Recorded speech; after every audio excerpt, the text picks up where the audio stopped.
어제 한중 FTA가 타결되었습니다.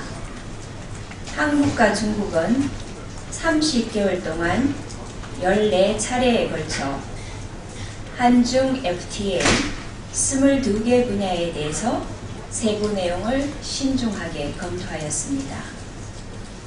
양국의 경제에 큰 영향을 미치는 협정인 만큼 오랜 시간이 걸렸지만 세계가 주목하는 APEC 정상회담에서 양국 경제의 새로운 협력을 알리게 된 점을 높이 평가합니다.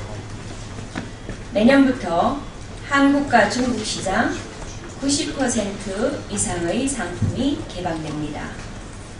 20년이라는 충분한 시간을 두고 개방하는 만큼 시장 충격도 최소화될 것으로 예측됩니다.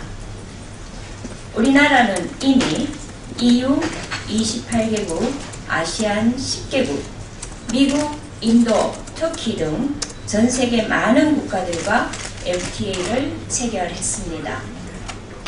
이번에 중국과의 FTA로 대한민국의 경제 영토는 더 넓어졌습니다. 한국 기업은 인구 13억, GDP 9조의 가능성에 도전하게 되었습니다. 현재 한국 GDP의 17%를 차지하고 있는 중국과의 교역은 지리적 이점에 힘입어 더욱 활발해질 것입니다. 기업의 새 활로를 열어줬을 뿐 아니라 농업인의 일부 권익도 챙겼습니다. 쌀은 FTA 대상에서 제외됐고 고추, 마늘, 양파와 쇠고기, 돼지고기 등은 관세 혜택을 받지 않습니다. 그렇더라도 농축산업의 피해가 우려되므로 새누리당은 농민들의 피해를 최소화할 수 있도록 관심을 가지고 모든 노력을 다해 지원을 할 것입니다. 새누리당은 이번 FTA 타결이 한국과 중국이 세계 시장에서 함께 협력하며 성장하는 계기가 되길 바랍니다. 다시 하겠습니다. 새누리당은 이번 FTA 타결이 한국과 중국이 세계의 시장에서 함께 협력하며 성장하는 계기가 되기를 바랍니다.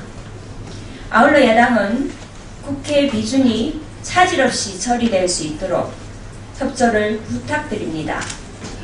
아울러 밀려있는 한-호주 FTA, 한-캐나다 FTA의 국회 비준도 이번 정기국회에서 처리되기를 야당에게 강력하게 요구합니다. 무상보유 관련해서 브리핑하겠습니다. 경기, 강원, 전북 교육청이 내년 누리과정 예산을 편성하지 않았다고 합니다. 당장 내년 1월부터 보육료 지원을 받지 못하는 아이의 수는 20만 4천여 명에 이릅니다. 경기도교육청은 예산 부족을 이유로 어린이집 보육료 예산 5,670억 원과 유치원 교육비 1.9개월분인 735억 원을 미편성했지만 유치원과 초중학교 무상급식에는 4,187억 원을 편성했습니다. 강원 전북교육청도 무상급식 예산은 계획대로 반영을 했습니다. 누리과정은 영유아 보육법 시행령에 의해 지방교육재정교부금법에 따른 보통 여기는 다시 하겠습니다. 누리과정은 영유아 보육법 시행령에 의해 지방교육재정교부금법에 따른 보통교부금 부담으로 규정되어 있는 사업입니다. 그럼에도 새정치민주연합과 일부 교육청은 법에 규정되지 않은 재량사업인 무상급식을 우선시하고 있습니다. 대한민국은 법치국가입니다. 법에 근거해서 정책을 시행하고 집행하는 것은 법치주의의 기본입니다.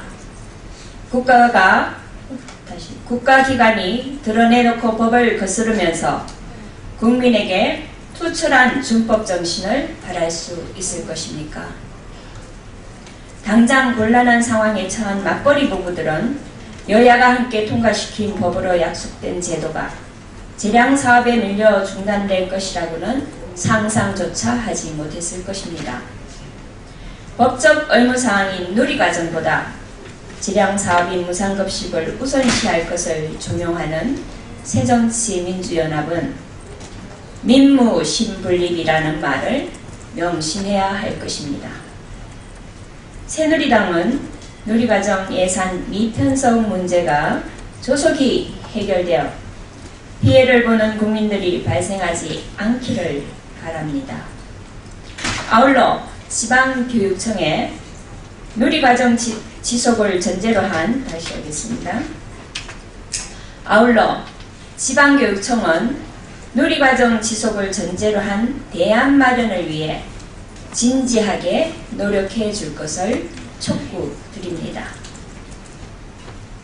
세월호 수색 종료 발표 관련하겠습니다. 정부는 오늘 세월호 실종자를 찾기 위한 수중수색 작업의 종료를 발표했습니다.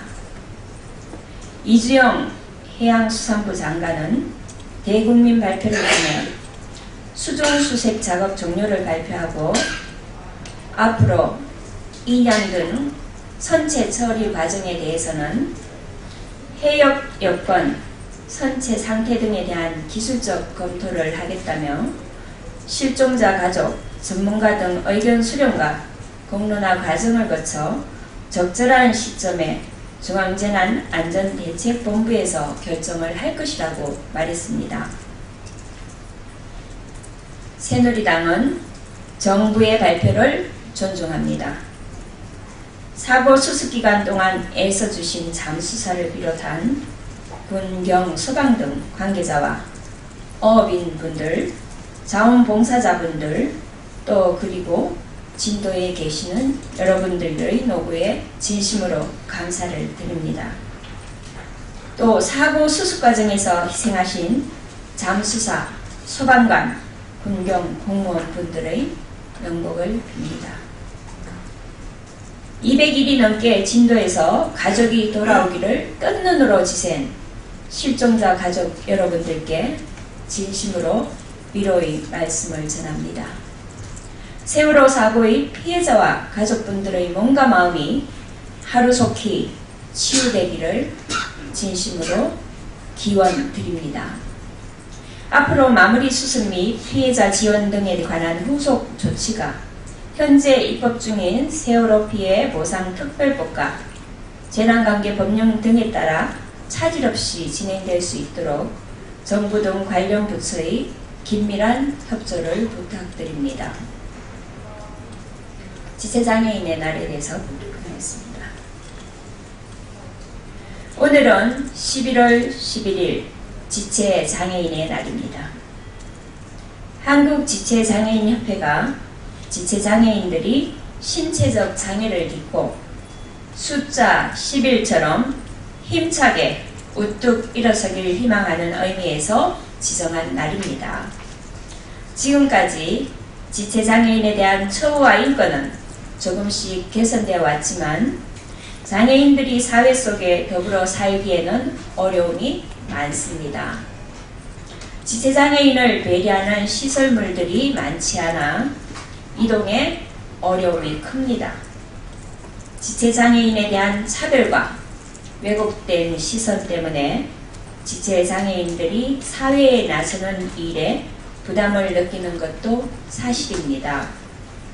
이제는 지체장애인이 주변인이 아니라 당당한 우리의 이웃으로 살 수 있는 사회를 만들어야 합니다. 새누리당은 지체장애인들의 애로사항에 귀 기울이고 모두 함께 배려해서 어우러져 사는 사회를 만드는 데 힘쓸 것입니다. 이상입니다.